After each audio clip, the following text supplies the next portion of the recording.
Добро утро и срекна среда. Посакувам денеска на 22 мај, ден во кој што ќе се прегласува на 7 избирачки места и со оглед на тоа што и вчерашниот и денешниот ден подразбираат молк.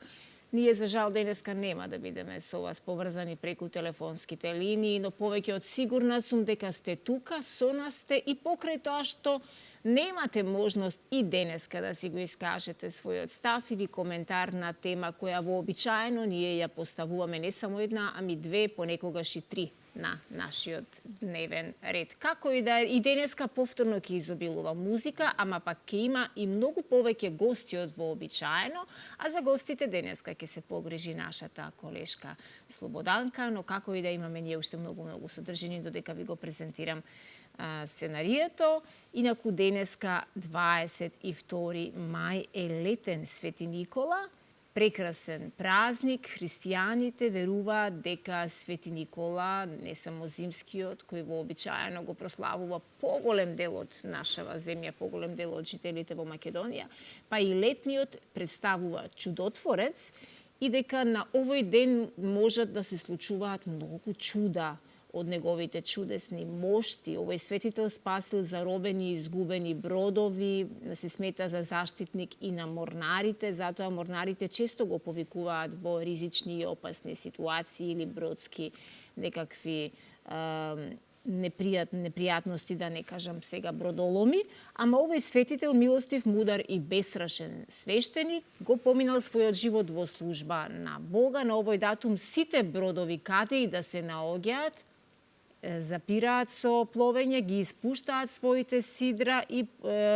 одмараат до следниот ден, давајќи слава на овој светител. Денес чамците застануваат додека морнарите се помолуваат на светителот и потоа си продолжуваат по своето патување. Тоа не значи дека цел ден треба да бидат во мирување, туку дека треба да застанат на отворено некаде, да се помолат и да се заблагодарат за сите добри моменти кои ги имале при пловење, а веруваат исто така и христијаните дека на овој ден сите кои се обраќаат за помош во дадени здравствени кризи кои ги преживуваат луѓето, безпомошност или душевно страдање, навистина нивните молитви се услишени, дури и се верува дека на денешен ден се враќа погледот на оние кои имаат оштетен вид и слухот на оние кои што имаат оштетен слух.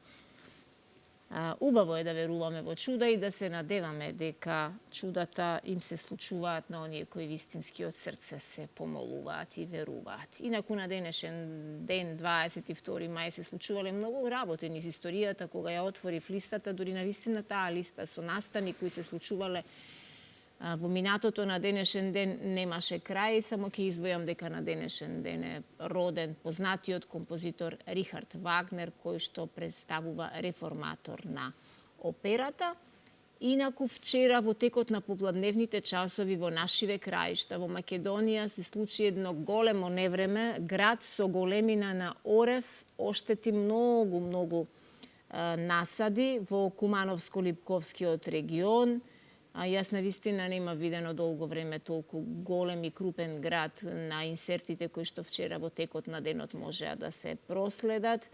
Така да во попладневните часови и денеска во некои делови од нашава земја се очекува обилни врнежи со услови за невреме, што значи бидете подготвени каде и да сте на безбедно и на сигурно.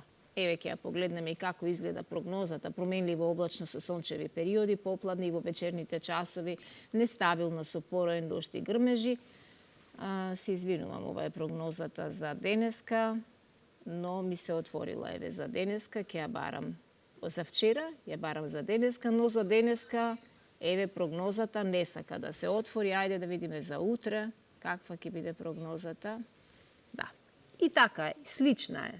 Значи, во источните делови нестабилно со пороен дожд и грмежи, услови за краткотрено невреме, но верувам дека нема да биде невремето такво какво што беше вчера. Максимални во Скопје до 27, максимални 29 во јужниот регион и како и вообичаено посвежо во Полошкиот регион, Преспанскиот и нешто подобри температури во Беровскиот регион до максимални 24 степени. Како и да понесете чадор, понесете некоја облека за дожд и невреме, и верувам дека нема да имате неприлики. Што се однесува до содржините, и денеска за сите љубители на македонските народни приказни, ви подготвивме една таква.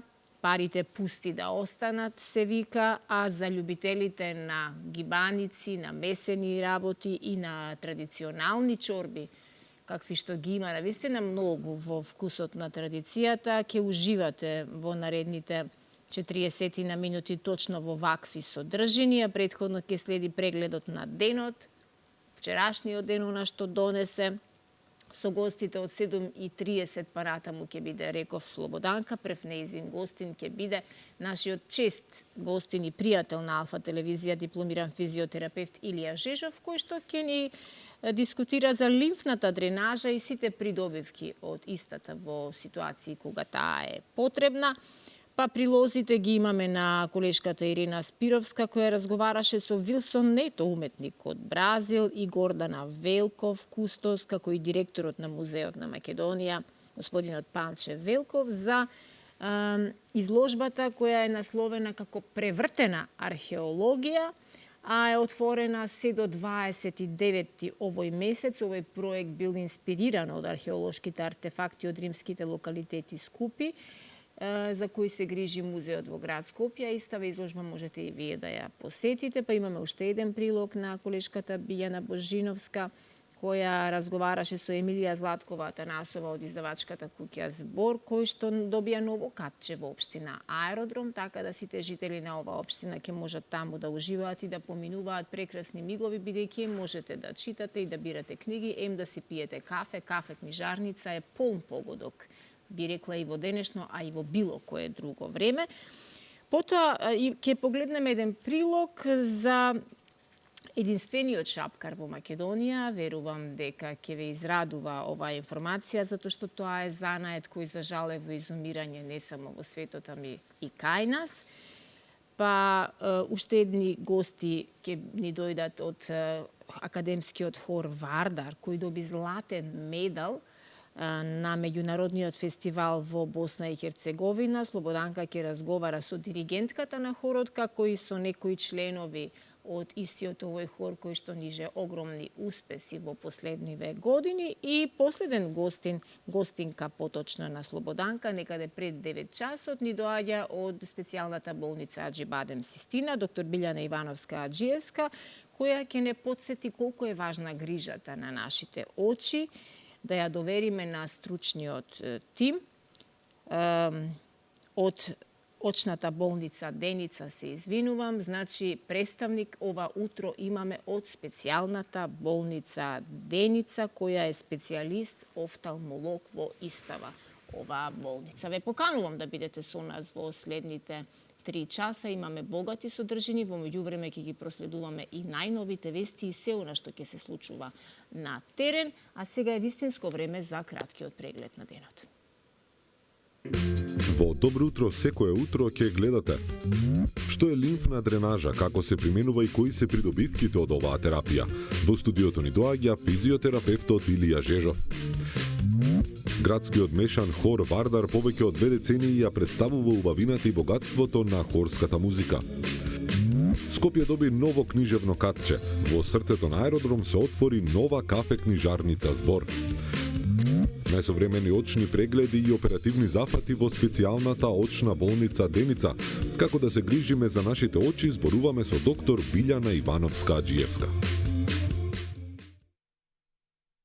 Да слушнеме какви се приликите на патиштата, граничните премини и дали може би вчерашното невреме не направи некој прекин на одредени делови од патиштата низ Македонија. Добро утро за Дим Шабани, повелете со најновиот извештај ова утро.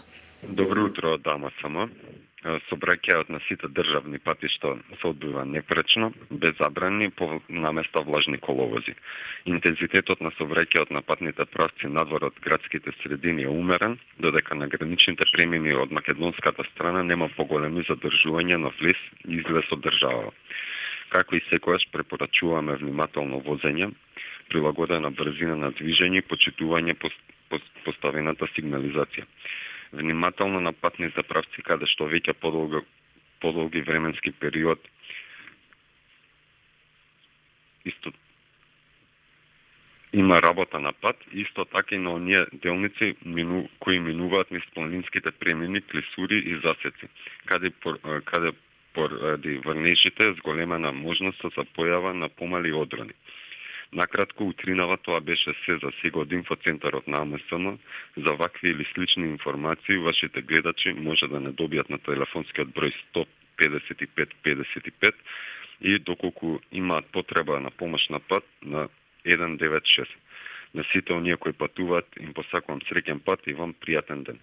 Благодарам многу, среќен пат на сите кои патуваат, а вам среќен почеток ако беше ова прво ваше вклучување во живо, не сум сигурна, но интуицијата мене така ми вели. Драго ми е што искомунициравме ова утро и што споделивме сервисни информации за нашите гледачи, а сега да го погледнеме промо материјалот што е она што следи и поточно кои се наши денешни гости. Што е лимфна дренажа, како се применува и кои се придобивките од оваа терапија? Во студиото ни доаѓа физиотерапевтот Илија Жежов. Скопје доби ново книжевно катче. Во срцето на аеродром се отвори нова кафе книжарница Збор. Така е, како што погледнавте во најавата, повторно и ова утро наш гостин, пријател на Алфа телевизија, нашиот познат физиотерапевт Илија Жежов. Добро утро. Илија, добро утро, Слободанче. Драго ми е што имаме циклус на теми кои верувам дека и тоа како многу им помагаат на гледачите да добијат некоја информација плюс и е едукативно, да ги подсетиме за тоа дека не треба да чекаме некои симптоми да станат преголеми и пресилни за да не знаеме од каде да почнеме, Илија, нели? Добро утро со се до вас, добро утро до гледачите на Алфа телевизија. Драго ми е што сум тука во студиото и секогаш кога ќе ме повикате сум нели добре дојден да објаснам она што е клучно за здравието. Ти благодариме. Лимфна дренажа е нешто за што и јас би сакала да добијам информација. Пус така да внимателно ќе ве слушам, повелете. Па токму и затоа, Суза, еве уште еднаш добро утро до тебе. Ќе ги поздравам и ќе им посакам добро утро на нашите гледачи. Лимфната дренажа не сме ја многу практикувале вака во темите. Токму и затоа се одлучивме за неа, затоа што е многу важна за севкупното наше здравје, поготово сите оние кои што имаат проблеми со отоци на нозе и слично. Така ли е? Така е. Да, ајде за почеток и од мене добро утро или добре ни дојде. Секогаш се разбира низ утринските часови во нашата утринска програма да дознаеме секогаш нешто плюс кога е во прашање физиотерапијата и сето она што нам ни е потребно за нашето тело. Меѓутоа, како што кажав дека еве ова утро се одлучивме за лимфната дренажа. Прво прашање, лимфна дренажа што е? Што подразбираме под лимфна дренажа? Така, со оглед на широкиот спектар на физикална терапија, сме зборувале на многу теми, меѓутоа ете дојде ден да зборуваме нели за лимфна дренаж. Прво мора да им објасниме на гледачите дека лимфна дренажа е призната од Светската здравствена организација масажа број 1. Зошто? Бидејќи се користи нели за здравствени цели. Најмногу оваа техника на масажа, лимфна дренажа ја практикуваме кај пациенти после карцином. Со оглед на тоа дека после операција на дојка кај пациентите, најчесто лимфата знае да направи големи отоци под пазувата, така што пациентот има ограничување во кревањето на раката, а со самата апликација на лимфна дренажа се прави едно дренирање по самата лимфа, што значи едно ослободување, односно исфрлување на течностите по пат на уринарните патишта. Исто така лимфна дренажа се користи кај пациенти кои што имаат отоци на нозете, слаба циркулација, значи и други кардиоваскуларни заболувања. Зошто? Бидејќи пак ќе кажам дека со лимфна дренажа се прави исто така едно целосно дренирање и ослободување на самата лимфа, значи од течности. Што значи после самата апликација на масажата од лимфна дренажа, пациентот треба да почувствува значи едно олеснување по пат на уринарниот циклус. Да, значи преку со масажите, лимфната дренажа, преку уринирање ги сврламе да кажеме оние отривни токсини, да. Наше тело. Тоа ќе му дојде како една детоксикација исто така на нашето тело, чистење од сите отрови кои што се собираат внатре во нас. Јас би сакала тука сега, како што ги споменавме, нели пациенти, еве така ќе кажам, да ги раздвоиме на еве првиот дел кажавме дека пациенти имаме со карцином на кој што после лекувањето им е потребна лимфна лимфната дренажа. Ајде ке ги опфатиме прво нив. Зошто им е најпотребна лимфната дренажа? Претпоставувам да поради сите оние отровни материи кои што се насобрале во телото, меѓутоа практикуваме значи лимфна дренажа веднаш после хемотерапија, пред хемотерапија или како? Видите, лимфна дренажа најчесто се практикува да се работи кај пациенти после оперативен зафат. Така. Заради тоа што кажав, самата подпазова значи почнува да формира отоци. И тие отоци фактички со лимфна дренажа треба да се симнат. Како што кажав, да се направи едно ослободување. Дали е болна оваа масажа? Оваа техника на масажа не представува болка, бидејќи се работи, како што кажав, значи со сама дренажа, со дренирање, со блаки покрети на дренирање, така што самиот оток формиран на таа регија каде што нели бил оперативниот запад, веднаш после самата лимфна дренажа значи спласнува отокот и се прави на еден вид детоксификација, како што кажав, нели исфрлување на лошите токсини, ослободување на циркулацијата од згручување. Како се чувствува пациентот после лимфната дренажа? Пациентот се чувствува одлично после самата апликација на масажата, бидејќи што напоменавме, нели се симнува пред се отокот, кој е една од најголемите пречки кај пациентот да прави одредени движења нели со раката. Доколку станува збор за пациенти кои што имаат вишок, например, да речеме килажа, исто тие пациенти имаат ограничување во движењата, така што најпрепорачливо е физиотерапевтот да направи еден преглед, да ја увиди состојбата на пациентот и да му препорача лимфна дренажа, бидејќи е призната од Светската здравствена организација како масажа број 1. Најдобра е оваа техника да се користи кај пациенти со отоци на долните екстремитети. Сигурно вие како физиотерапевти многу внимавате, има разлика во на масирање кое што се го практикувате нели во физиотерапијата со лимфната дренажа. Што е она што опфаќа, што правиме со рацете или на каков принципи се одвива оваа масажа? Малку да појасниме. Оваа масажа лимфна дренажа има посебна техника на работа. Добро. И не смее тука да има голем и силен притисок. Значи оваа масажа се работи исклучиво само со Затоа кажавме не е болно така, сепак. благи покрети на движења кои што се прави само дренажа. Значи пациентот тука не смее да почувствува болка, нели рековме, доколку масажата е квалитетно обработена, пациентот веднаш после ординирањето на лимфна дренажа веднаш треба да почувствува значи да му се оди во веце, нели. Се со цел да се исфрлат оние лоши токсини. На некој начин може да кажеме еден вид на олеснување, така. Апсолутно, самите течности пак ќе мора нели на еден вид на по еден пат да се исфрлат. Значи сите пациенти кои што ќе дојдат, ќе појават ваков здравствен проблем, ние од стручен аспект прво што би му ја препорачале е лимфна дренажа, бидејќи ние како медицински лица сметаме дека таа масажа е една од најдобрите и добро е пациентите кои што имаат здравствени проблеми често да се консултираат за да ја користат. Да, за лимфната дренажа убаво што еве ова утро дознаваме многу повеќе, затоа што ни е потребна, кажавме, значи после оперативните зафати, меѓутоа кои се други пациенти може да ги опфатиме, односно кои се треба да практикува лимфна дренажа на себе и на кои делови од телото се е можно да се, на секој дел од телото ли е дали можно да се практикува лимфната дренажа? Така, лимфна дренажа може да се работи парцијално, половина час и 90 минути. Час и половина. Може да се опфати на целото тело, но најмногу на таа регија каде што пациентот нели чувствува потреба дека треба да се ординира, односно аплицира таа терапија. Сите пациенти, пак е напоменам, кои што имаат проблеми, како што кажавме, значи кардиоваскуларни проблеми, проблеми после оперативни зафати од карциноми, значи отоци на нозете, сите тие пациенти имаат потреба од лимфна дренажа. Оваа техника е техника која што е стручно наменета само за овој вид на пациенти и ова техника на масажа, лимфна дренажа ја користиме исклучиво кај пациенти кои што имаат вакви диагностички заболувања. Значи вие секако нормално после прегледот со пациентот доаѓате до заклучок дека е потребно да се прави лимфна дренажа кај конкретно може би за жените, би кажала, тука би ги споменала и токму затоа ова утро, еве, овој дел би го искористила за следното, отоците на нозете. Отоците на нозете се појавуваат од повеќе причини кои што ги имаме, ке ни ги наведеш секако да појасниме и тоа. И лимфната дренажа, колку е добре дојде исто така за сите оние, не мора да се жените, меѓутоа знам дека припадничките на понежниот пол повеќе се соочуваат токму со овие проблематики со отоци на нозете. Како се разбира дека и машите, меѓутоа како може да помогнеме во тој случај? Некогаш можеби да се собираат течностите во нозете, не знаеме од каде. Што треба да се стори за да дојдеме до степен или за лимфна дренажа и колку таа помага исто така за намалување на отоците, и би сакала околу тоа колку често треба да ја практикуваме лимфната дренажа или кога ќе ја почнеме, колку денови, па паузираме, па повторно ја практикуваме и така натаму. Нешто повеќе околу тоа. Така, значи, отоците се формираат од повеќе причини.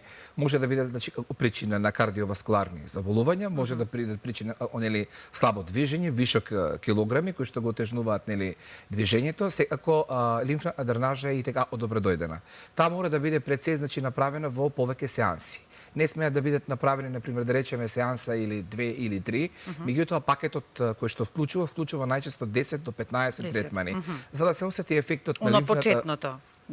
Значи целиот пакет на лимфна дренажа треба да биде вклучен, значи, од 10 до 15 третмани, за да пациентот или клиентот осети некое подобрување од самата лимфна дренажа. Да, лимфна дренажа кажавме дека е еден од најдобрите методи во медицината и најчесто, пак ќе кажам, значи, кога ќе дојдат нашите пациенти кај нас во нашата ординација, ние правиме заклучок, односно проценка, колку соодветни терапии би му биле потребни на пациентот за да го осети ефектот. Сега би кажал исто така дека ние имаме ефекти со 2-3 масажи кај одредени пациенти кои што имаат помалку проблеми, подобрување да речеме, кои што имаат помалку отоци формирани на нозете, например, да речеме, кои што имаат кардиоваскуларни проблеми, кај кои што со сами од 2-3 терапии пациентот го видел благодетот од самата масажа. Но во секој случај ова масажа е една од најдобрите масажи, треба да се почитува, бидејќи што кажав, освен ние здравствени лица што ја почитуваме, и е призната нели од Светската здравствена организација и се рачуна во медицината масажа број 1 за здравствените проблеми.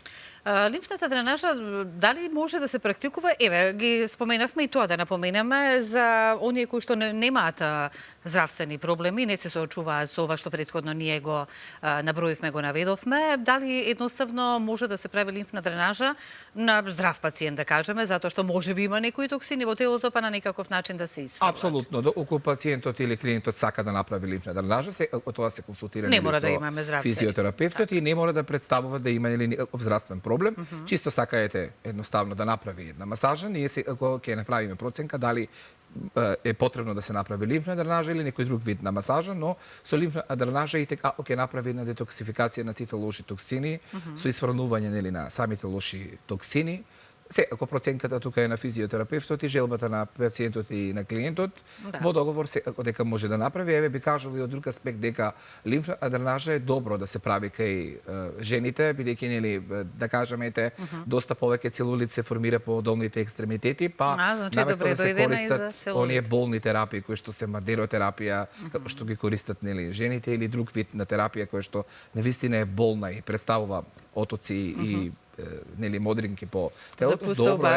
Добро е лимфна дренажа да се користи, бидејќи со самото дренирање нели се ослободува и целулитот од самото мускулно ткиво. А јас само ќе прашам Сузе уште колку минути имаме од разговорот? 2 до 3. 2 до 3 минути. Би го искористила за следното. Мислам дека се убаво објаснивме за лимфната дренажа, колку е таа добредојдена за нашите здравствени придобивки.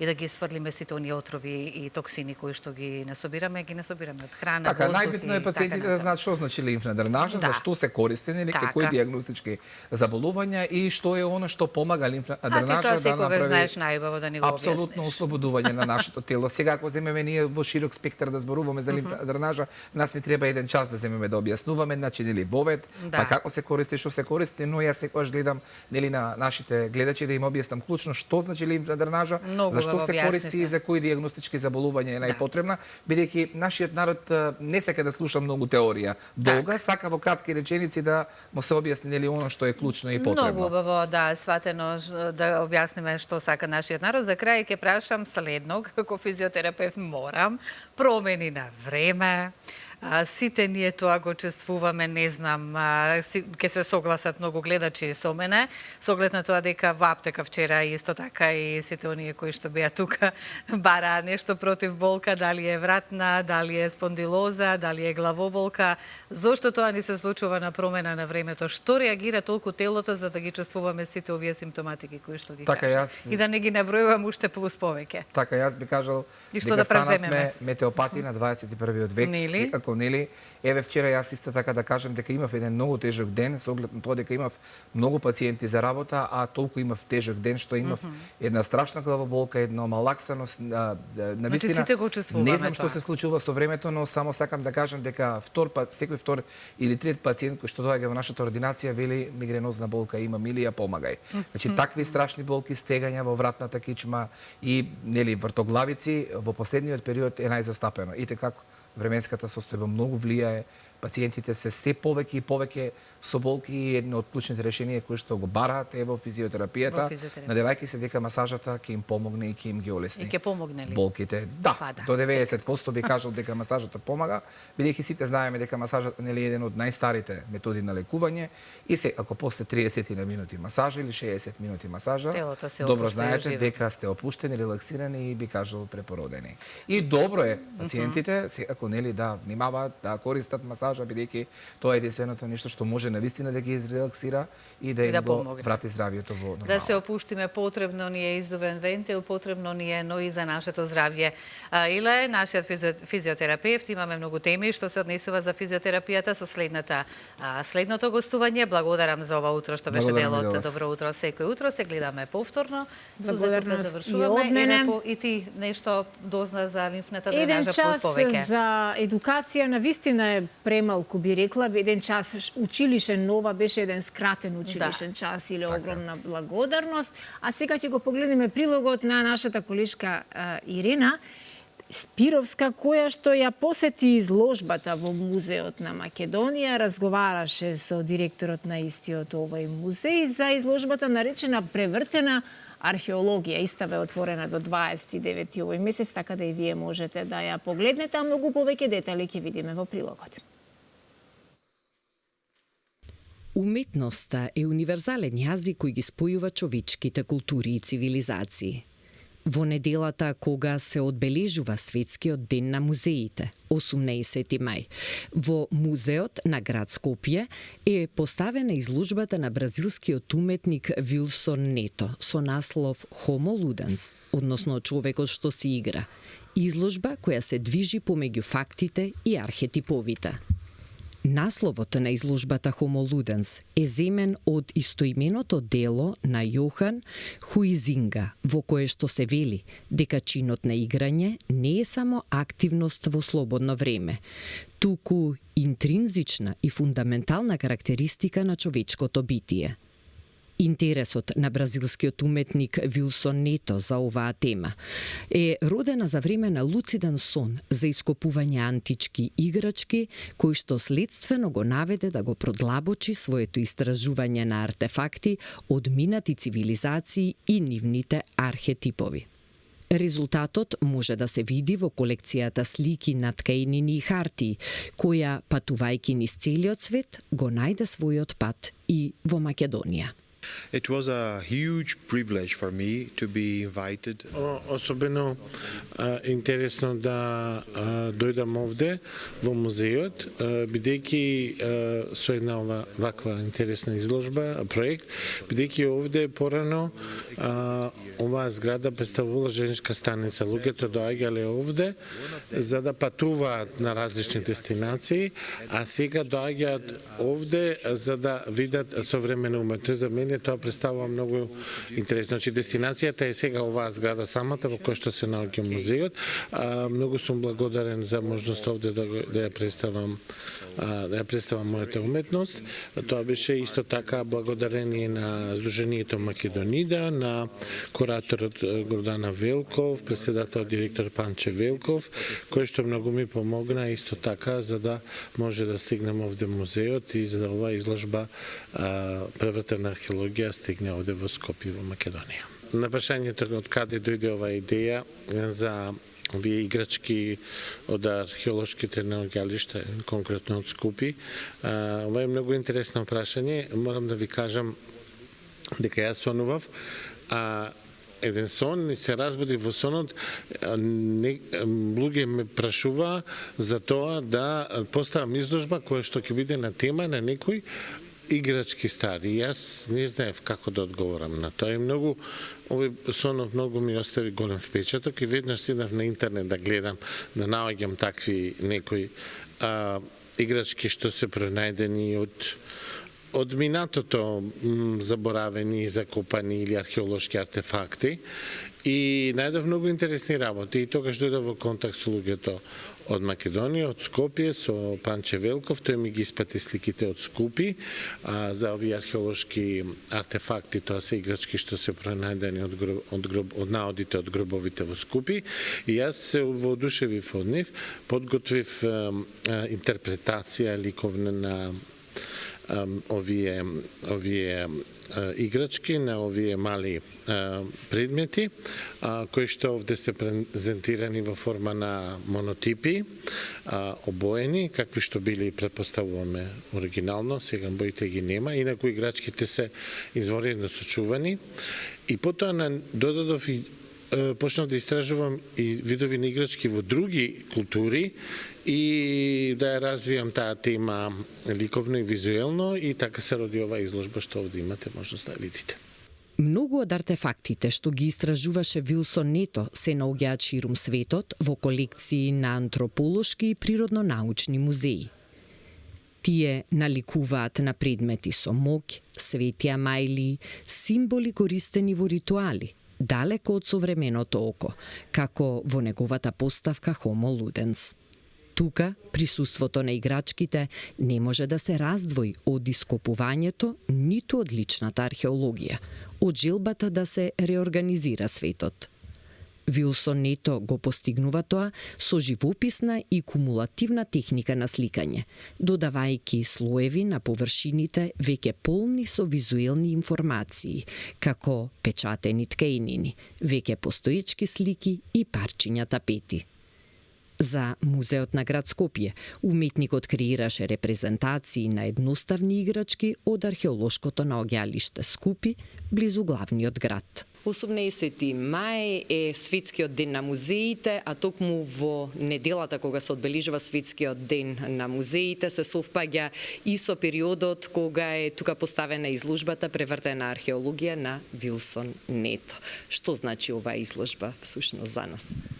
Ова изложба зборува за организацијата на насоките во кои работи Музеот на град Скопје, особено еве јас откако се наоѓам на директорската позиција, настојуваме музеот да работи се повеќе пред се да биде свртен кон музеологијата и представувањето на културното наследство.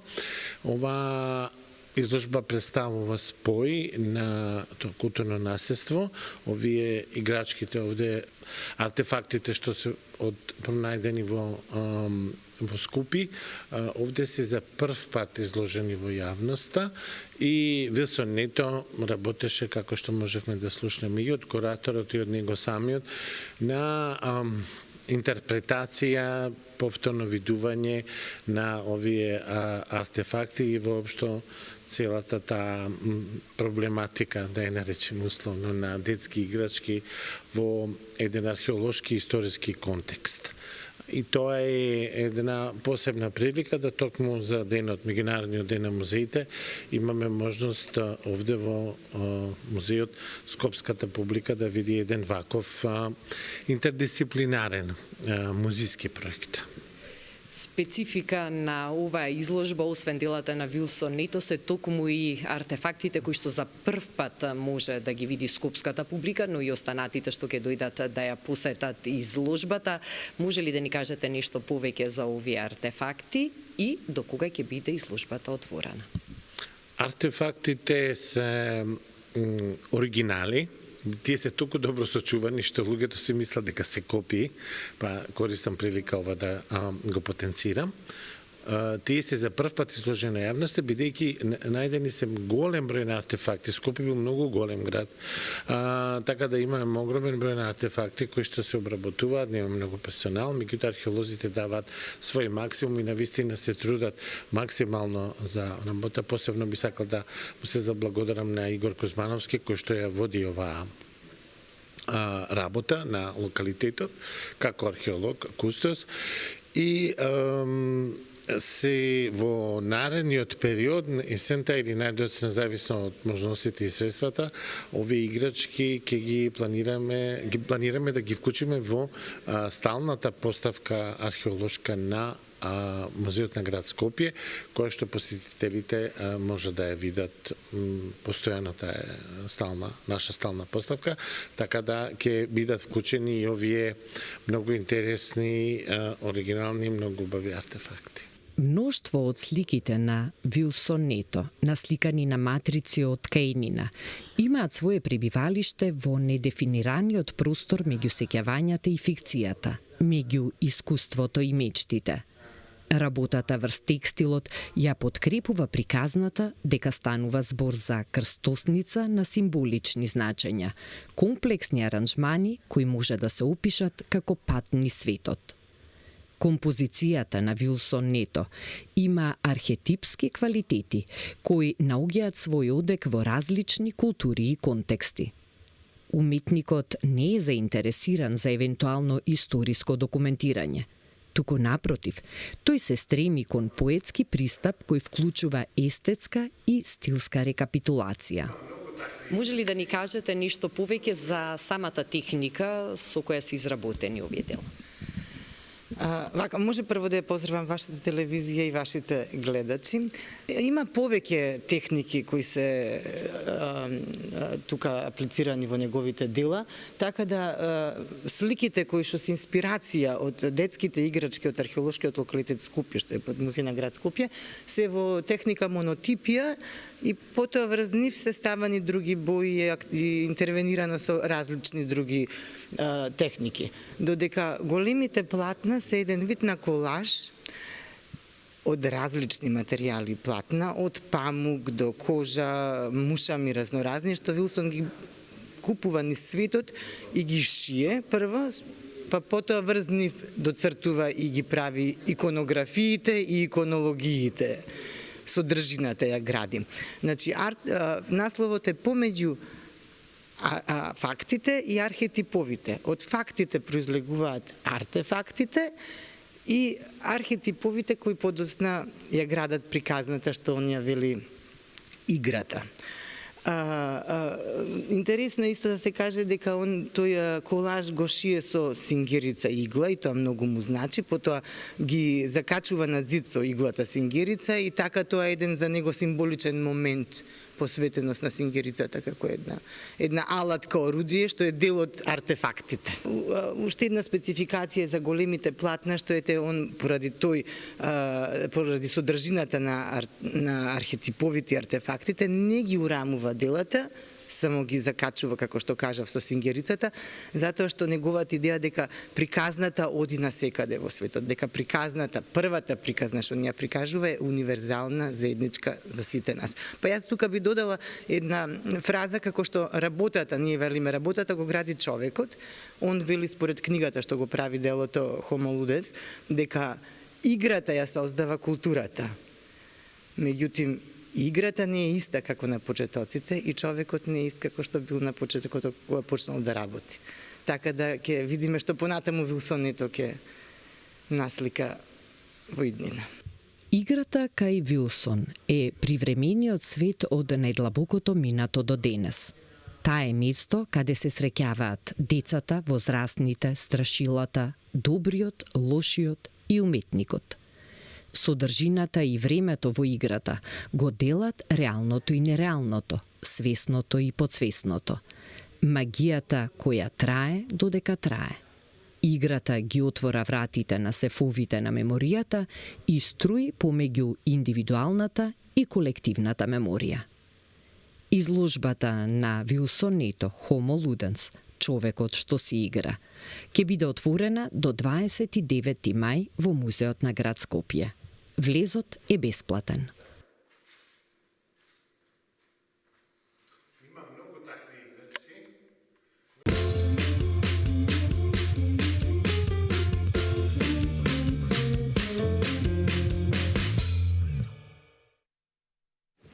Сега специјално за вас подготвивме уште еден прилог, кој што пак ќе ве го представи едно ново прекрасно катче за љубителите на книгата во општина Аеродром. Јас верувам дека сите жители таму ќе имаат можност да уживаат во кафе книжарницата Збор, која е што ново катче представува и е место каде што на вистина сум сигурна дека ќе се склопуваат нови пријателства. Сите оние кои што ќе имаат таа чест да го посетат, нема да биде тоа само еднаш, туку ќе биде често пати. Нашата колешка Билјана Божиновска направи еден убав прилог за ова катче и разговараше со Емилија Златкова Атанасова, собственик на издавачката куќа Збор. Ајде да го погледнеме премиерно ова катче.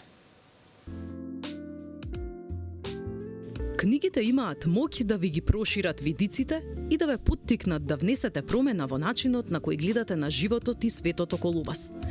Тие нудат бегство од реалниот свет во еден поинаков. Свет полн со приказни, фантазии и непроценливи мудрости. Секоја книга е посебна приказна што треба да биде прочитана. А токму една таква приказна, раскажана и прераскажана низ црно-белите страници, во кои уживале и лјадници читатели, е приказната на издавачката куќа Збор, кој деновиве ја заокружија својата 3-годишна успешна работа на книжевната сцена. Јас исто така сум автор на првенствено и долг период се соочува со тој проблем. Малку потешко се поддржуваат македонските автори, но добро, имав јас позитивно искуство како автор, да речеме, но помлади автори многу често доаѓаат да ми кажат, добро, како да објавам книга, да ми дадеш насоки, така, некој помош бара луѓето. И си рекол, па добро, зошто да видиме, да се започне издавачка куќа преку која ќе бидат првенствено поддржани македонските автори. И така започна сето тоа. Од друга страна, имаше книги кои јас многу ги читав, а сметав дека нема таков вид на книги, таков жан на книги во Македонија. И се реков, ајде да видиме, да донесеме нови книги во Македонија. И така, со малку сомнежи, со двумења, направи, да речам, и чекори на вера и започнав со Збор пред 3 години. И така, функционираме, ко славиме 3-тиот роденден. Во пријатен амбиент и во друштво на најверните читатели и љубители на пишаниот Збор, беше отворена нова кафе книжарница во населбата Аеродром. Кафе книжарницата Збор нуди наслови од различни жанрови и за сечи вкус. Нашата визија е да имаме кафе книжарници. Значи не само книжарници, но конкретно кафе книжарници во сите градови. И се надевам дека ќе успееме со тек на годините тоа. Откако почнавме, како наш локален град, почнавме со Велес и размислувавме каде понатаму и некако поради големината, можеби бројот на читатели кои го имаме од Скопје, решивме следен да биде Скопје. И откако истражувавме малку повеќе, сметавме дека Аеродром нема застапено некоја така книжарница каде што луѓето ќе можат да си ги набават сите книги од сите издавачи, па и нашите, па се одлучивме за Аеродром. Така, ајде малце да опишеме што нуди оваа кафе книжарница, која ќе дојдат тука љубителите на книга, што може да најдат, значи каква белетристика и што значи кафе книжарница. Така. Покрај книгите на Збор, кои ги имаме и превод и од македонски автори, може да се најде се што е популарно и ново од скоро сите издавачи кои ги имаме во Македонија, но исто така и книги на англиски за љубителите на на оние што читаат на англиски, но покрај тоа што може да се купат книги тука, ќе можат луѓето да дојдат да се напијат кафе, да се напијат, не знам, чајче, сокче, да си едноставно да уживаат, да си работат на компјутер или да читаат книга.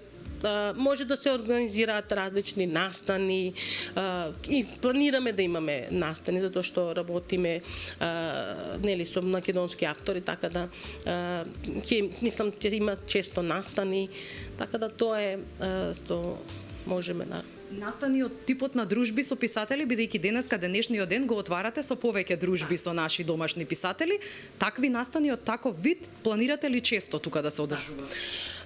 Да, мислам, јас уште пред да почнам да работам со збор, од секогаш сум сакала да ги поддржам македонските автори, затоа што имам така една мисла која често ја кажувам, ако ние не се поддржиме самите едни со други, никој не би не поддржал друг.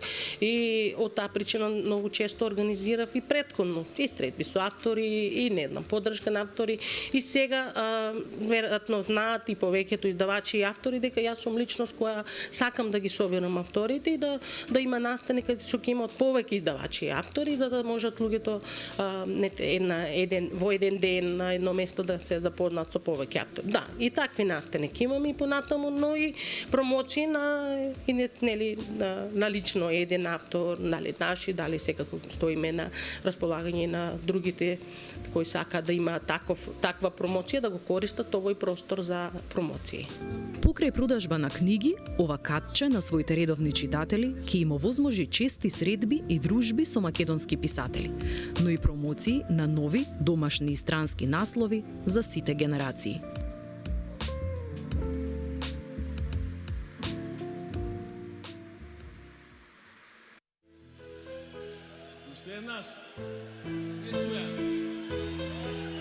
Не сум веќе оган под звездите, не сум звезда што сјае во ноќите. Во овој час чувствувам еден бел конј умира на градите на некоја планина. Мојот дом од името далекуе. Пуштете ме да ја видам светлината. Сонцата денес силно нека света. И птиците, македонците, да се вратат на југ. Не барајте вино, испиено единствено што можам е да излезам со вас на парадите. Не барајте вино, испиено единствено што можам е да излезам со вас на парадите.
Во виното, во крвта ми е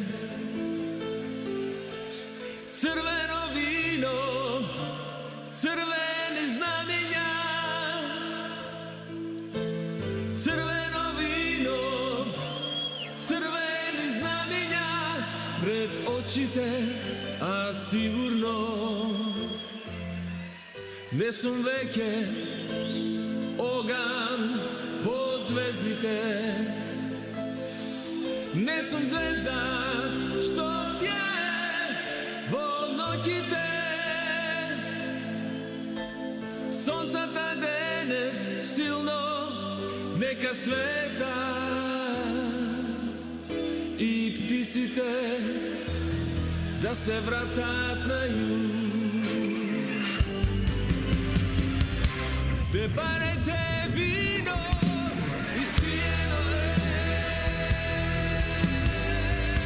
единствено што можам е да излезам со вас на парадите. Не барете вино, изпиено единствено што можам е да излезам со вас на парадите.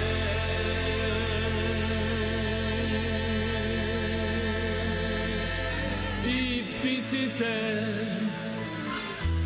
да се вратат на юг.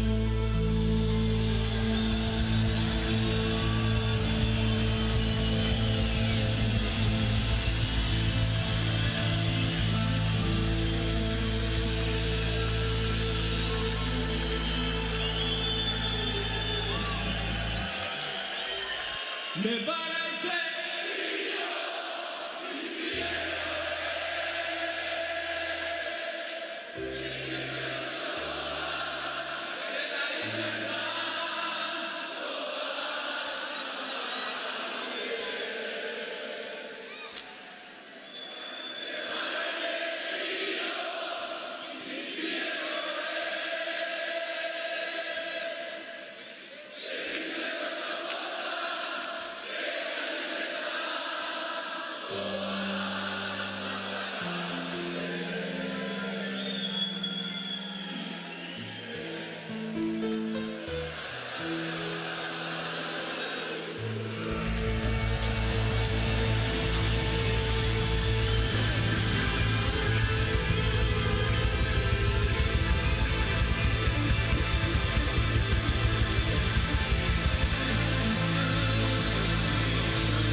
Вашиот шапкарски дуќан е не само единствениот дуќан за шапки во старата Скопска чаршија и во нашиот главен град, туку и во нашава земја и пошироко. Колку време се занимавате со шапкарство? Значи, ја уште од многу мали години, значи тоа се почетокот на кога почнаме да одиме во школа, значи тоа е од 6 години. Повеќето доаѓав како чирак кај мојот родител.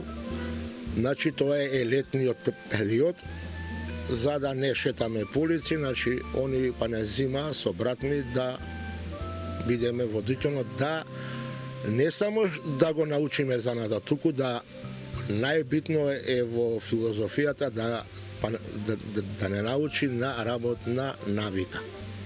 И значи од 6 години до денеска сме тука. Колку години дуќанот постои?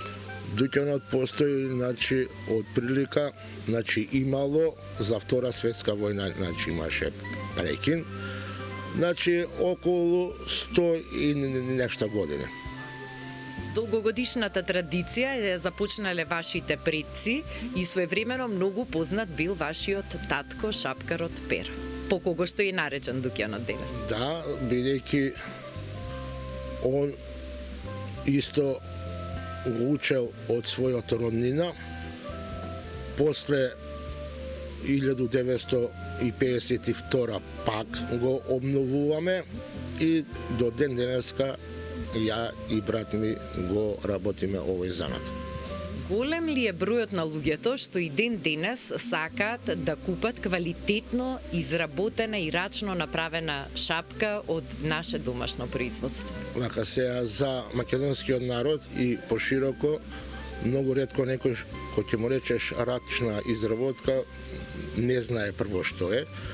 Едино моментално овие 4-5 години сме задоволни од странците. Имаме од цел свет странци, он само што ќе ме види и ништо не е намерно што ја машината сум ја ставил овде за да ме гледа дека ја работам и шијам. И он по автоматиза знае дека ова све што е снимено е од моите две руки е направено. Веројатно не им се знае бројот на шапките што ги направиле тие две ваши вредни и вешти раце. Знам. Од Скопје до Солун, е 214 километра, по една шапка да ставаш, до Солун сум направил толку шапки. Дамските шапки своевремено, па дури и денес, за некои дами се вистинско уживање, вистински дел од нивниот стил, а честопати да се носи квалитетна и убава дамска шапка било и престиж. На времето, за женски шешири, па и за машки во Скопје носеа само аристократи. Радничка класа носеше само кашкет. Тогаш и сега е исто. Сега во самоставна Македонија, и младите веќе почна преку интернет и да гледат, и они почнаа па да носат и машки и женски, и шешири и шапки. Зошто треба да носиме шапка?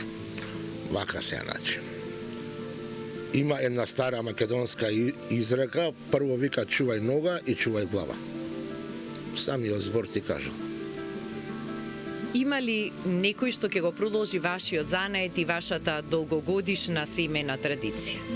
За сега имаме двајца, па понатака ќе видиме. Ние се надеваме дека еден од тие двајца дека ќе дојде на овој занат. Со сила не можеш да натераш, ама се надеваме. Мајстор Иле, ви благодарам за разговорот и ви посакувам уште долги години успешно и неуморно работење во вашиот шапкарски дуќан, за кој што се слуша надалеку, не само во нашава земја, туку и надвор од незините граници. Фала ви многу што дојдовте и секогаш почесто да доваѓате во ова прекрасна и најголема чаршија ние во Балканот. Што повеќето имаме комуникација и вие и ние сме побогати. Ја на многу сум им поставил едно прашање на крај. Дали све слушнале прав за нечија да направи некоја глупост или белја? Не постои. Не постои. Со убаво ве примаме, со убаво ќе ве испратиме. Ви благодарам. Порака чашчиска. Ви благодарам многу уште еднаш.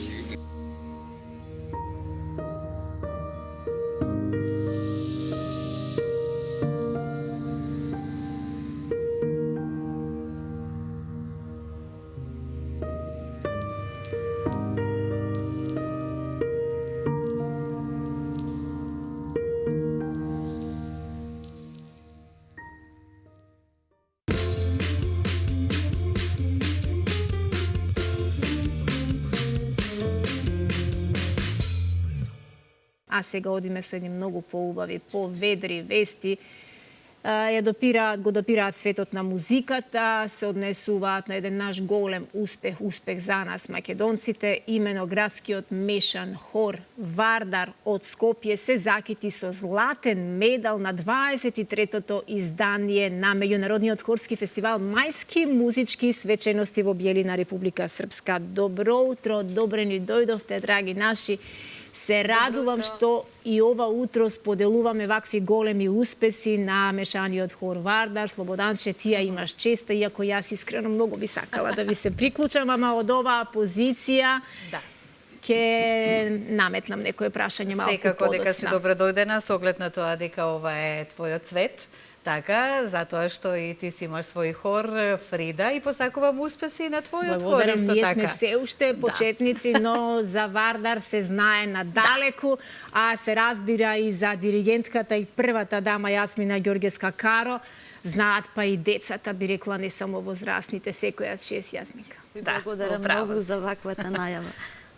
Добре ни дојдовте.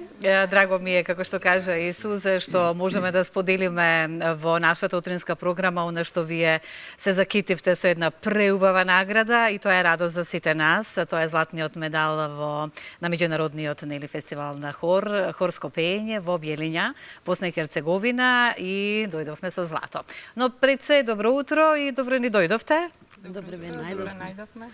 Ке почнеме од Јасмина, со оглед на тоа дека еве честитки уште еднаш за освоената награда, не дека е прва, меѓутоа е барем засега она последната со која што можеме да се пофалиме, затоа што, како што кажа Исузе, Јасмина е надалеку позната и како диригент во Македонската опера и балет, во хорот Мирчацев, хорот Вардар, па Јасминче, како се успева и да се собираат награди и да се работи со толку желба, навистина еве кон она што ти си го работиш, па знаеме, сме се представиле тука од мали нозе, уште од нашиот роден град Тетово во хорот кога беше, и еве не денеска со големи успеси и понатаму. Кога професијата ти е љубов, резултатите се и ништо не е тешко. Да. И кога имаш работа со луѓе ентузијасти кои ти даваат сатисфакција, и тоа што го работиш се вреднува од нивна страна, навистина желбата и мотивот се големи за успех и постигнување на резултати. Ајде малку сега и за фестивалот, со што се представивме како хорот Македонија, 2 дена бевте така на меѓународниот фестивал. Овој меѓународен хорски фестивал Мајски музички свечености го има своето 23 годишно издание, значи е фестивал со долгогодишна традиција. Ние имаме една соработка со овој фестивал за време на короната, кога беше онлайн надпреварот, па така одлучивме оваа година да се представиме и во живо. Се одвиваше фестивалот во два дена, значи во првиот фестивалски ден всушност беа детските хорови, а наредниот ден беа хорови од категорија на мешани хорови, камерни хорови, хорови со духовна тематика што изведуваат, така да понудија сите хорови навистина квалитетно издание. Од кои се земји се представија покрај Македонија? Претежно беа од регионот, значи од бившо југословенските земји, но навистина беа хорови што имаат веќе долгогодишна традиција, искуство и беше голем предизвик. Верувам. Со оглед на тоа што нашиот хор е аматерски, ние имавме прилика да бидеме во категорија со професионални и полупрофесионални хорови, и возраста нивна беше далеку. И да се изразам така, да го грабнеме златниот медал. Па се потрудивме да дадеме се од себе. Така. Јас сега би сакала да ги представиме Јасминче и членовите од мешаниот хор Вардар. Драго ми е што ова утро сте тука заедно со нас и малку еве и со вас да поразговараме. Поразговаравме, меѓутоа сега вака и јавно, со оглед на тоа навистина ме интересира. Вие кажавте дека сте сега во пензионерски денови, меѓутоа од мали нозе сте член во многу хорови и љубовта, како што споменавме, никогаш не престанува кон пењето, поготово да сме и член од хор. Така е. Добро утро на вас и на гледачите на Алфа телевизија. Јас сум Сонја Стериевска, инаку член на Вардар од неговото формирање, па се до денес. Пеам во хор од моето детство, од формирање на хорот Развигорче, па потоа во младинскиот хор на тогашниот дом на младите 25 мај, па во Мирчацев, едно време пеев и во радиохор, односно хорот на радио телевизија Скопје, и од 2000 година. Имате, да ви кажам, убав радиофоничен. Се чувствува веднаш тоа. Така да ќе продолжам да пеам се додека ме држи гласот, затоа што навистина го сакам, уживам во хорското пеење, како впрочем и сите хористи од Вардар. И како професионалци ве допринесувате за тоа и да се освојуваат овие златни медали и сигурно на Јасмина колку е убаво да се работи токму со некој што исто така го сака пеењето и хорот да биде дел од него. Меѓу другото, тоа е најважното. Иако сме аматери, сите сме со различни професии, меѓутоа сите со големо хорско искуство, што е многу значено. Како што кажавте од мали нозе, тоа е тоа, да рамо на рамо до рамо сме со многу професионални хорови. Така. За вас? Јас сум релативно нов член во хорот, 5 година веќе како сум. Но сепак не е толку краток. Да, задоволството, искуството е убаво, прекрасно. Ја знам дека хоров постои 20 на години од 2000-та година формиран и голем респект имам и према хорот и према диригентот, према поискусните членови на хорот, учиме од нив. Меѓутоа, љубовта на пеењето, редовноста, мотивацијата, тие се резултатите, тие се условите за успех на било која работа, не само на хора. Ви од кога го сакате пеењето? Ја пеењето одамна го сакам. Еден период пред 20 на години, пред 30 години, колку во Кочорацин бев, член, краток период. И сега делот хорот сега после долга пауза, 4-5 години сум овдека. Како се гласовите во хорот, тоа да појасниме? Јас сум баритон. Баритон. Сонја е алт. Јас сум алт. Алт, така. И за овој краток период послушни се, Јасминче? Супер сме, ја мислам дека сме супер и диригентката ни е супер. Немам коментар за нивната редовност, посветеност и ентузијазам и љубов. Љубовта, кон така е. пеењето. Ме интересира и ве кажавме, вие сте со своји професии што сте ги имале, вие сте правник, колку што забележавме, или односно колку што низ моабетот во телевизија, еве пред да влеземе во студио, сите со своји професии, со своји обврски. Меѓутоа, мене исто така многу ме радува што, еве, покрај тоа што и со вашите професии, наоѓате за вашата возраст, вие сте сепак преубаво изгледате за возраста и сте се гледа дека и физички активни сте си и посакувам уште долги години да е така. Меѓутоа се наоѓа овој издувен вентил, да кажам, каде што сигурно покрај обврските кои што се ги имате, љубовта кон пеењето не изостанува и ве влече и да си бидете дел од хорот. Се наоѓа ли време тоа, сакам да ве прашам? Како се наоѓа времето? Еве вие како домаќинка и пензионерка. Дури едва и чекаме да дојде денот кога има проби, затоа што, како што кажа и Јасмина, кога се сака нешто, навистина се наоѓа време. И не само за нас, туку и за сите хористи. Тоа е една магија, една љубов кон хорското пеење. Каква е дружбата, еве? Како изгледа еден ден со хорот Вардар? Како сето тоа се одвива? Па, на пробите е многу принципиелно и одговорно. Значи, можеби... Кога се шегуваме, служба, знаете како, служба си е служба, дружба си е служба. Еве, можеме и фотографии да погледнеме. Навистина, нивниот однос, можам да кажам, дека е на рамо со професионално однесување.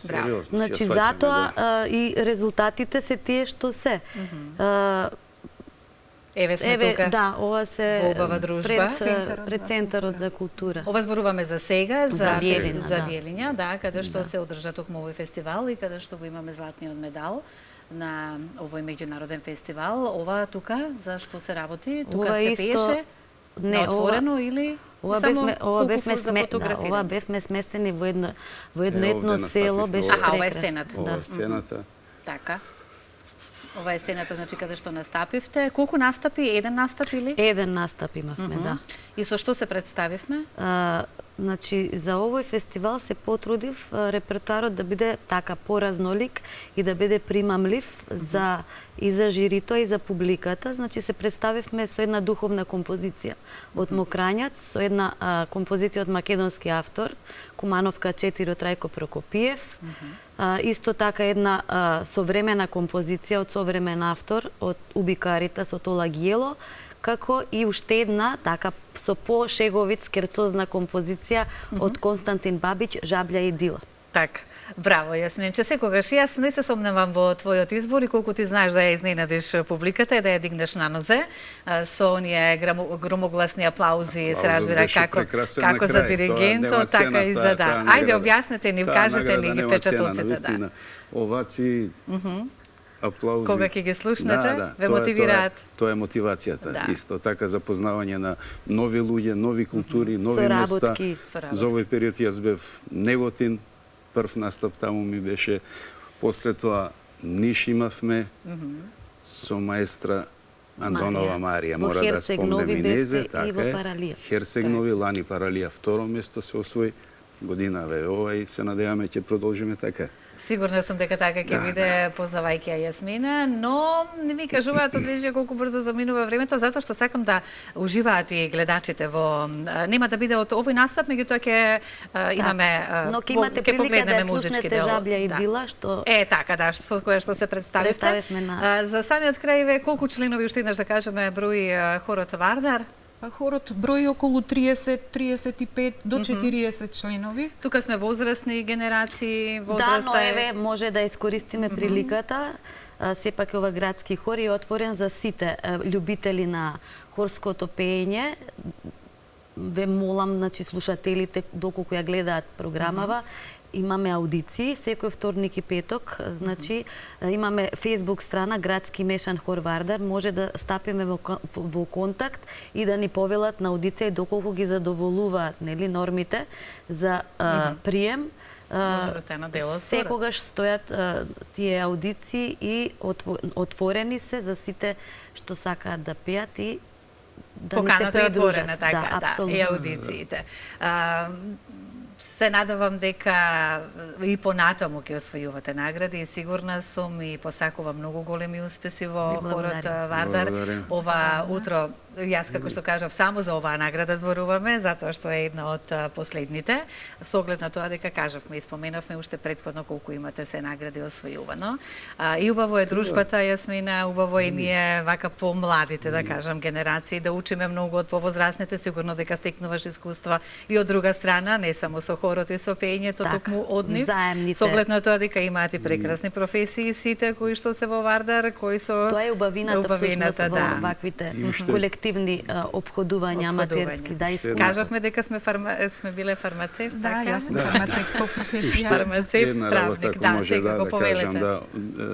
Драго ми е што ги исполнуваме основните цели и задачи на хорот. Тоа е зацртано и во статутот на хорот да се афирмира македонското богато пеење. Како дома, така и во странство. Да се реализира културно-уметнишката дејност, поготово во областа на хорското музицирање. Да се со ваквите презентации на ваквите колективни, се извинувам Стефче, ние сме единствени амбасадори заедно со спортот и една апел и до надлежните институции за една поддршка поголема финансиска, затоа што да не се сведува само на ентузијазам и на лична љубов, така, туку повеќе да поведат внимание за хорската уметност воедно во сите градови, за да има нормално подобра и побава презентација за нашата држава. Посебно до градот Скопје апел еден, да се малце повеќе обрати внимание на нашиот хор, тоа е сепак градски хор. Ние сме градски хор, да. Седиштето е во град Скопје. Апелираме. Мешан хор, градски и Вардар го носи името, символ на градот. Но знаете како? Да се надеваме на убави промени, така, промените дојдоа, така да еве сега се престолнина на културата градот Скопје. Се што е убаво наше македонско и што не представува и што освојува награди, заслужува и вие да бидете наградени како хор. Многу благодарам со оглед на тоа дека во продолжение Сузе ве уживале во едно хорско убаво пеење од Вардар, кажавме уште еднаш со што Жаблја и Дила од Константин Бабич. Бабич, ви благодарам за гостувањето, посакувам многу успеси и се гледаме повторно со следната награда. Сигурна сум. Нека се множат уште многу успешни настани и многу нови членови да добие Вардар, а сега иде малку да медитираме со една ваша композиција.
доколку одамна не сте направиле офталмолошки преглед, ова утро сакаме да ве подсетиме и да ве упатиме дека за сите ваши проблеми или нејасноти или промени поврзани со вашиот вид, слободно можете грижата да ја препуштите на професионалниот тим на очната болница Деница. Денеска наша гостинка е доктор Билјана Ивановска-Аџиевска, специјалист по офталмологија. Добро утро и драго ми е што денеска и вие ќе ни одржите еден час поврзан со она колку се важни навреме да ги воочиме сите промени кои што се случуваат во нашиот вид, за да можеме што подолго да го задржиме онака како што треба во употреба. Добро утро, драго ми е што сум тука и ви благодарам за поканата. Така, повелете се разговорот, Слободан. Благодарам, Сузе, и добро утро од мене. Добре ни дојдовте, како што кажавме, нели, од специјалната очна болница Деница, каде што вие сте офталмолог и веќе колку години во оваа болница работиме со пациенти на кои што им е потребна помошта. Нашата болница годинава слави 7 години од нејзиното постоење. Во овие 7 години успеавме да прераснеме од една нова институција во една веќе реномирана болница во која што секојдневно се лекуваат огромен број на пациенти. Така. Веќе имаме направено над 50.000 прегледи, над 20.000 успешно завршени операции, интервенции, така да веќе сме на највисокото можно ниво, етаблирани на мапата на здравствени услуги. Пред се тоа се должи на нашиот менаџерски тим и на успешниот менеджмент на болницата, но и на нашиот медицински директор, докторката Виолета Бучковска, која што покрај третманот на пациентите со очни болести, посветено работи и на едукација на нов кадар на хирурзи, така што успеавме хируршкиот тим да го зголемиме од на почетокот еден хирург до веќе 5 хирурзи кои активно работат на операции на катаракта, на операции на задниот сегмент и сите други болести проблеми, кои што болести да кои кажеме очни болести нели кои што се соочуваат, па веќе и во на третата декада од живењето, јас мислам дека најмногу тука се нели оние интервенции кои што се потребни за подобар вид на повозрасните. Меѓутоа, сите горе-доле во животот можеме да се соочиме, никогаш не можеме да знаеме. Затоа еве вие во Деница, кои ќе бидат вашите совети? Знам, кажавме значи 50.000 пациенти, прегледи, интервенции и така натаму и сите задоволни со својот вид кога ќе излезат од вашата болница Деница. Меѓутоа ме интересира, еве како што кажавме, возрастната граница сигурно дека не е едноставно и помладите веќе се соочуваат со проблеми. Со кои најмногу проблеми се соочуваме ние во Македонија кога станува збор за очните болести? Апсолутно, пред се очните болести се нормално и кај нас како и секаде во светот позастапени кај повозрастната популација, зборуваме за некоја популација над 40 годишна возраст, кога веќе се препорачуваат и некакви редовни годишни превентивни прегледи. Пред се тоа е проблемот на постоењето на старечкото перде, односно катаракта, потоа проблемите на задниот сегмент на окото, како што е аблацијата, одлепувањето на ретината. Многу чест проблем кај нас е и диабетичната ретинопатија, значи промените на очното дно кои се поврзани со диабетот, односно лошо регулираниот диабет. И секако проблемите кои што постојат кај помладата популација, на пример постоењето на проблеми рефракција кај деца, значи потреба за носење на очари, вежби на очите за постигнување на добар вид и така натаму. Така. Но верувам дека вие сте тука како тим, нели сето тоа да го решите како проблем со кој што пациентите се соочуваат и со оглед на тоа кажавме веќе сте една преубава специјална болница за Деница, затоа што како тим, еве јас барем што ги знам сите оние мои пријатели кои што излегле од Деница се презадоволни од вас, не дека сте сега тука. Драго ми е што е така, затоа што тоа се пофалните зборови за вас само. Нашите напори се насочени кон тоа пациентите да бидат задоволни од нашите услуги, но и нели да се постигне крајната цел, да се подобри видот на пациентите или пак во оние потешките случаи каде што веќе има некакво одредено оштетување да се задржи оној вид со кој што пациентот дошол во нашата болница. Јас сега би сакала тука и да споменеме и да кажеме кои се оние најсовремените методи со кои што располага во моментов вашата болница. Значи се трудиме сето она што ќе се појави на ниво на светската офталмологија да го примениме и кај нас. пред се тука се значи во однос и на технологијата, меѓутоа и на фармакологијата, односно препаратите кои што се појавуваат но и специјалисти како вас во поново време. Без вас ништо. Така што можам да нагласам дека покрај тоа што еве имаме една значителна бројка на веќе третирани пациенти, за нас е уште поважен успехот кој е постигнат. За тоа секоја година значи своите постигнувања и резултати ги презентираме на светските конгреси, пред се на Европскиот конгрес за катаракта и рефрактивна хирургија и на Европскиот конгрес за ретина.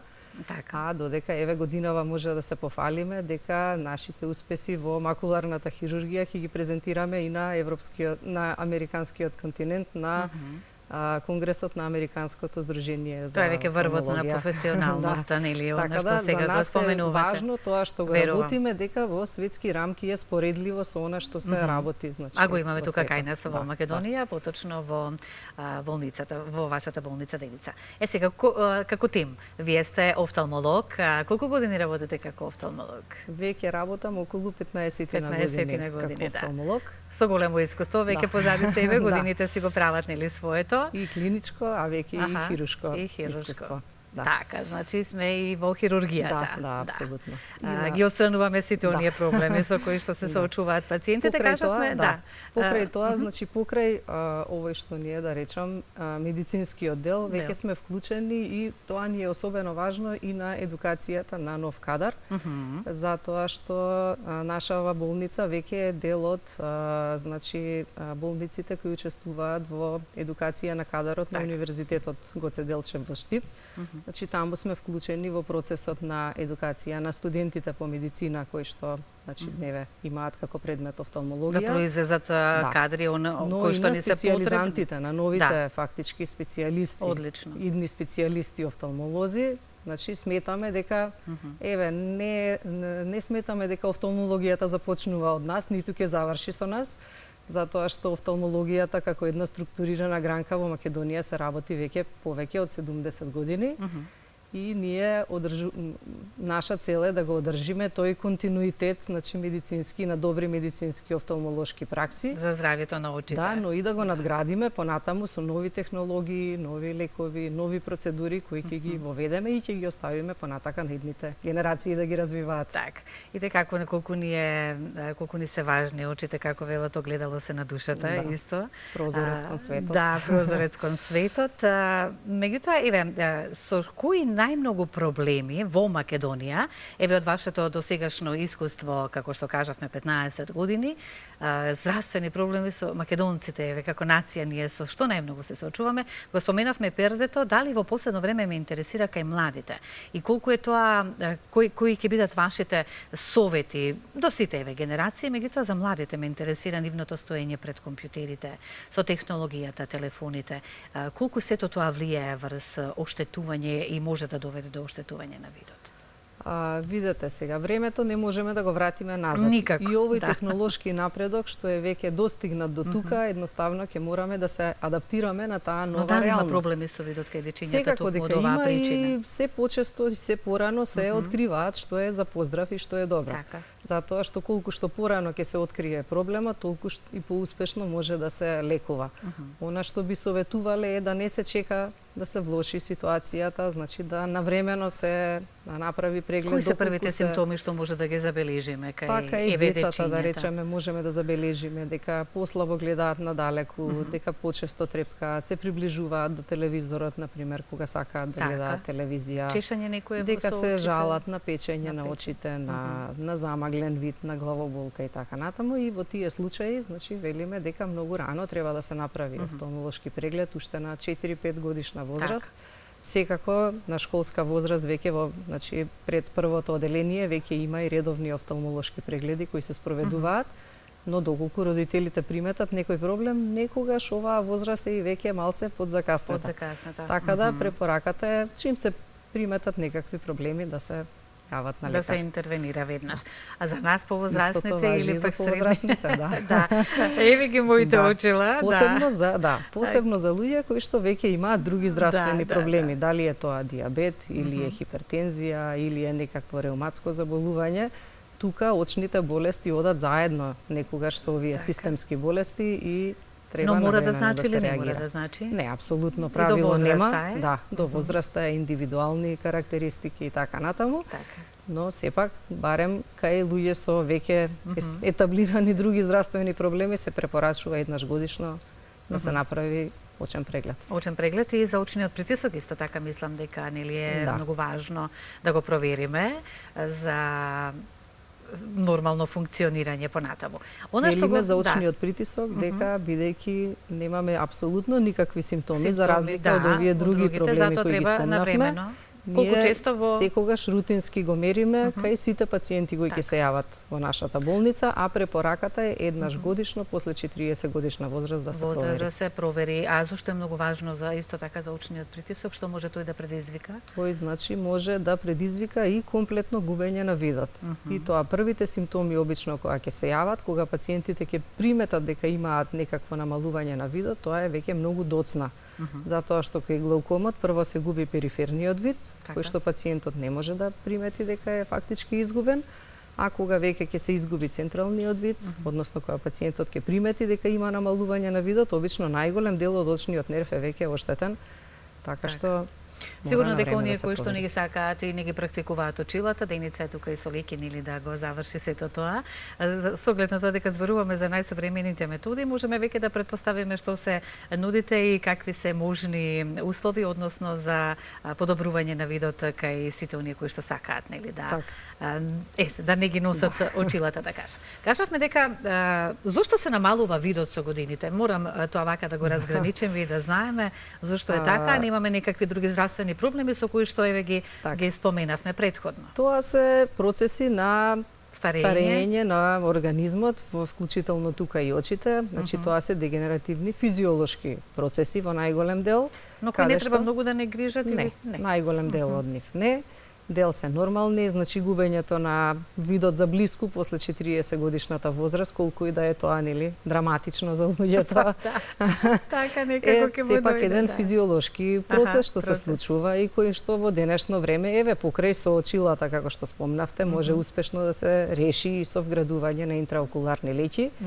Во тој аспект работиме со најквалитетните леки кои што од желбата на пациентот, секако тоа е веќе по избор, кои што постојат во светот и на пазарот и тие интервенции успешно ги правиме. Ќе ги искористам овие последни минути, односно ќе ве замоламе ве вас како офталмолог совети до сите нас како ние да се грижиме за здравјето на нашиот вид, на нашите очи.